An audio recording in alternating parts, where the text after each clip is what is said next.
Hello everyone, welcome to my YouTube channel unfold learning. और आज मैं लेकर आई हूँ आपके लिए ICSE history for class 9th, जिसका चैप्टर 1 है इंडस वैली सिविलाइजेशन, और इसको हम हिंदी में जानते हैं सिंधु घाटी की सभ्यता के नाम से। और इसके बारे में आज हम डिस्कस करेंगे। और ये मेरी न्यू सीरीज है हैंड रिटन नोट्स की, जिसमें हम नोट्स प्रिपेयर करेंगे। तो आप सभी अपने पेन पेपर के साथ अपने नोट्स प्रिपेयर कर लें, बिकॉज ये आपको एग्जाम टाइम में रिवीजन में बहुत हेल्प करेंगे। और इस वीडियो में हम सिविलाइजेशन, इस इंडस वैली सिविलाइजेशन का ज्योग्राफिकल एक्सटेंट और बेसिक डिस्कस करेंगे। तो सबसे पहले ये टाइम पीरियड जो था इंडस वैली सिविलाइजेशन का, वो था 2500 BC से 1700 BC तक का। This was the time period where the neolithic age, जिसमें हम स्टोन एज के नाम से जानते हैं, दैट वॉज अ एज जहाँ पर लोग बाग रहते थे विलेजेस के अंदर, लेकिन वो ज़्यादा कल्चर्ड वे में नहीं रहते थे। वो एक स्टोन एज थी जहाँ पर लोग सिर्फ पत्थरों से ही कुछ स्किल्स सीख पाए थे, जैसे कि पत्थरों से पॉइंटेड टूल्स एंड वेपन्स बनाकर उनसे जानवरों को मार कर खा लेते थे, केव्स में रहते थे। That was called the neolithic age.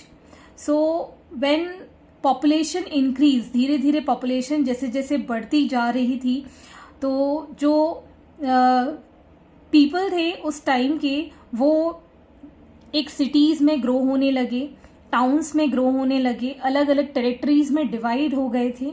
So as a result, many new art, skills, craft, occupation also developed side by side.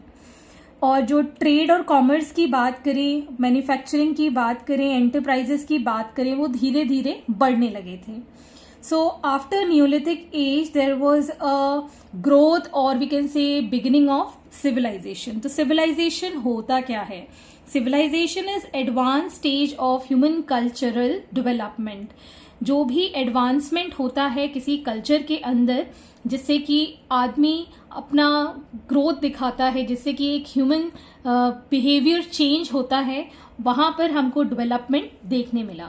जैसे कि सेटलमेंट इन डेफिनेट टेरिटरीज, अलग अलग जगह पे पॉपुलेशन बढ़ती जा रही थी, तो पॉपुलेशन बढ़ने के कारण लोग बाग वहीं सेटल होना शुरू हो गए थे। तो सेटलमेंट हो गया किसी टेरिटरीज के अंदर, तो वहां पर बड़ी बड़ी बिल्डिंग्स बनने लगी, सिटीज बनने लगी, टाउन्स बनने लगे, घरों को बनाने का तरीका बदलने लगा, और ordered method of government develop हुआ।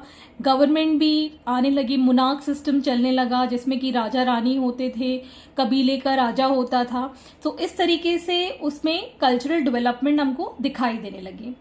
And also development of trade and commerce. तो कॉमर्स और ट्रेड में भी बहुत सारी चीजें एड ऑन हुई, टूल्स बनाना सीखा लोगों ने, जिससे कि फिर खाना बनाना सीखने लगे, खाना पकाकर खाने लगे। फार्मर्स ने कल्टीवेशन शुरू किया, इरिगेशन में भी बहुत सारी ग्रोथ हुई, जहां पर फार्मर्स ग्रो करते थे और फिर उसको बनाकर पकाकर खाना खाते थे। साथ ही साथ डोमेस्टिकेशन भी अप्लाई होने लगा।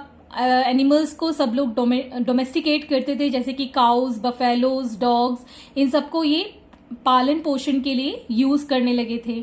बुलक कार्ट्स वगैरह का डेवलपमेंट हुआ।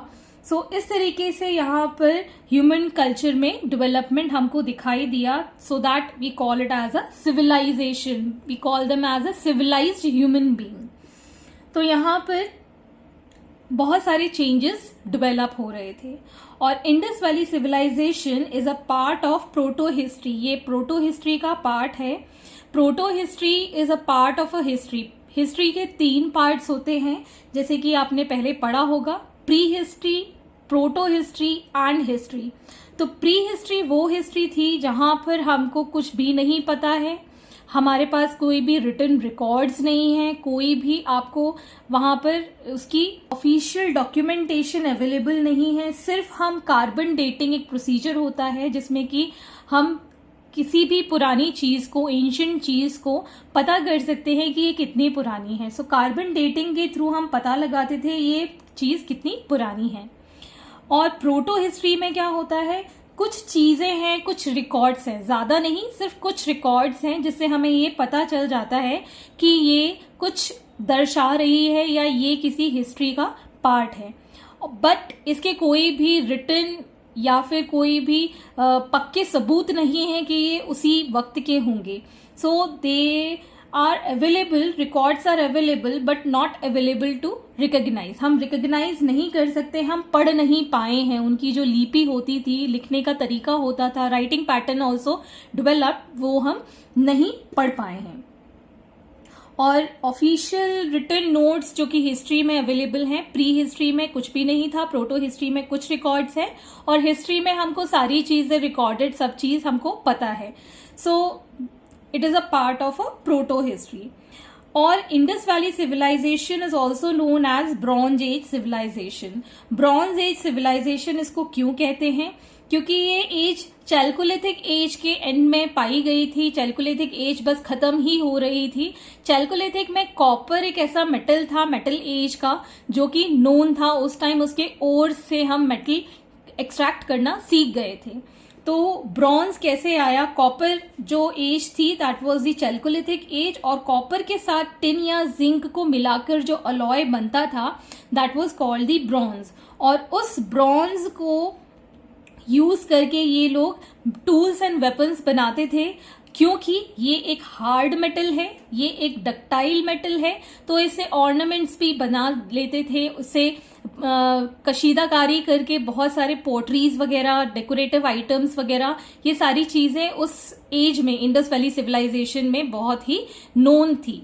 ओके, सो ब्रॉन्ज उस वक्त में यूज में आने लगा था. सो इस सिविलाइजेशन, इंडस वैली सिविलाइजेशन को हम ब्रॉन्ज एज सिविलाइजेशन के नाम से भी जानते हैं, क्योंकि ब्रॉन्ज तब ऐसा मेटल था जो कि वेल नोन हो गया था, उसको हम डेली लाइफ में यूज कर रहे थे. अब अर्लीस्ट इन दी हिस्ट्री या proto history we have 4 civilization of the Bronze Age. So the most earliest civilization of the world was the Indus Valley civilization. This was near Indus River. Second is the Mesopotamian civilization. This was near Tigris and Euphrates rivers. Mesopotamia का मतलब ही होता है दो regions जो कि 2 reverse के बीच में हो. एक रीजन ऐसा जो कि 2 रिवर्स के बीच में हो, टिग्रिस और यूफ्रेट्स के बीच में ये था, इसलिए इसको मेसोपोटामिया सिविलाइजेशन कहते थे. Third is the Chinese civilization which was on Hwang Ho river. Last one is the Egyptian civilization which was found near Nile river. तो ये 4 सिविलाइजेशन हमको ब्रॉन्ज एज में देखने मिली. अगर हम देखें यहाँ पर इस इंडस वैली सिविलाइजेशन को हम हरप्पन सिविलाइजेशन के भी नाम से जानते हैं. हरप्पन सिविलाइजेशन से मतलब है कि इट वाज द फर्स्ट जो कि सील्स हमको देखने मिली थी, कुछ सिक्के या सील्स जैसे कि हम कशीदाकारी काम देख सकते हैं. तो कुछ सील्स उनको मिली थी जिससे कि फर्स्ट वो एक्सकेवेट मतलब खोजी गई थी. So these were found on Harappa, the city Harappa. ये हरप्पा सिटी में पाई गई थी which was in west Punjab which is now in Pakistan. So यहाँ पे जो हरप्पा सिटी थी उसमें कुछ सील्स मिली हुई थी, इसलिए इसको सबसे पहले जो सिटी फाउंड हुई थी हरप्पा, उसी के नाम पे रखा हुआ है हरप्पन सिविलाइजेशन इसका नाम. और जो दूसरी सिटी थी that was Mohenjodaro which is found in Sindh in now in Pakistan. तो ये 2 सिटीज सबसे पहले हमने खोजी थी, एक्सकवेट की थी, क्योंकि यहाँ पर हमको कुछ सील्स या कुछ उसके तत्व मिले थे पुराने, जिससे कि हम इसका एज का पता लगा सकते थे. अब हम कुछ इंपॉर्टेंट कैरेक्टर्स के बारे में जानेंगे जो इंडस वैली सिविलाइजेशन को इतना आगे तक इतना खोजबीन कर हमारे सामने लेकर आए. So Harappa was the city near Ravi river and R.B. Dayaram Sahni in 1921 जिन्होंने इसको डिस्कवर किया था, और इसके ऊपर बहुत सारी आर्कियोलॉजिकल एक्टिविटीज की ताकि हमको ये पता चल सके ये कितना पुराना है और कितना टाइम इसको हो चुका है. फिर Mohenjodaro was also known as the mound of dead, जिसको हम लोग बाग जो उस वक्त के थे वो ये सोचते थे कि ये बुद्धिस्ट स्तूप है. Okay, thinking it to be a Buddhist stupa, उसको पूजते थे। सो माउंट ऑफ डेड या फिर इसको हम बुद्धिस्ट स्तूप के नाम से उस वक्त से जानते हैं। It was near Indus river and it was found by R D. Banerjee in 1922। ये आर.डी. बनर्जी ने फाइंड किया था मोहनजोदारो को, और आर.पी. दयाराम साहनी ने हड़प्पा को डिस्कवर किया था, या आर्कियोलॉजिकल फैक्ट्स उन्होंने प्रेजेंट किए थे। सो 1 साल का डिफरेंस था। 1921 में Harappa was discovered and in 1922 Mohenjodaro was discovered. और इनके ही ऊपर थे जॉन मार्शल, जिन्होंने इस आर्कियोलॉजिकल फैक्ट्स को बहुत ही ओपनली सबके सामने रखा। And John Marshall, the director general of archaeological survey of India, इन्होंने इसको बहुत अच्छे से स्टडी किया, फैक्ट्स क्लियर किए और इसकी कार्बन डेटिंग वगैरह करा के और क्लियर इसके डेट्स या फिर इस सिविलाइजेशन का पता लगाया। And he also supervised the excavation work in 1921 and 1922, putting the age of this civilization from around 4000 BC to 2500 BC. तो उन्होंने कुछ एक अनुमान लगाकर बताया था इन दोनों के साथ मिलकर। So अब हम आगे बढ़ते हैं। Now we are going to discuss the geographical extent of Harappan civilization. तो कहाँ तक ये फैली हुई थी इसके बारे में डिस्कस करेंगे। And over 1600 kilometres from Harappa, इसका चारों तरफ का कह सकते हैं रेडियस फैला हुआ था। इतने वास्ट तरीके से ये चारों तरफ फैली हुई थी। सो अगर हम इसको डायरेक्शन वाइज देखें, सो नॉर्थ में इसका जो आउटर मोस्ट पॉइंट था that was Shortugai in Afghanistan, या फिर हमने इंडिया में हम मानते हैं Manda in Jammu and Kashmir. East में था Alamgirpur which is in UP, and the southernmost point is Daimabad in Maharashtra. और वेस्ट में था Sutkagendor which is in Balochistan, Pakistan Iran border के पास। तो ये चारों तरफ के लास्ट पॉइंट्स हम मान सकते हैं, ये हम मैप पर देख सकते हैं। These were the 4 last points in all 4 directions. अगर हम इनकी रिवर्स की बात करें जो इंडस वैली सिविलाइजेशन कवर करती थी, that was Sutlej, Ravi, Beas, Chenab, Jhelum and Indus. And the major site in Pakistan were Harappa, Mohenjodaro, Chanhudaro, Kot Diji, सतका केंडोर। Pronunciation थोड़ा सा मे बी डिफरेंट हो सकता है, प्लीज डोंट माइंड। आप अपने हिसाब से इसको प्रोनाउंस कर सकते हैं ताकि आपको स्पेलिंग्स याद रहें।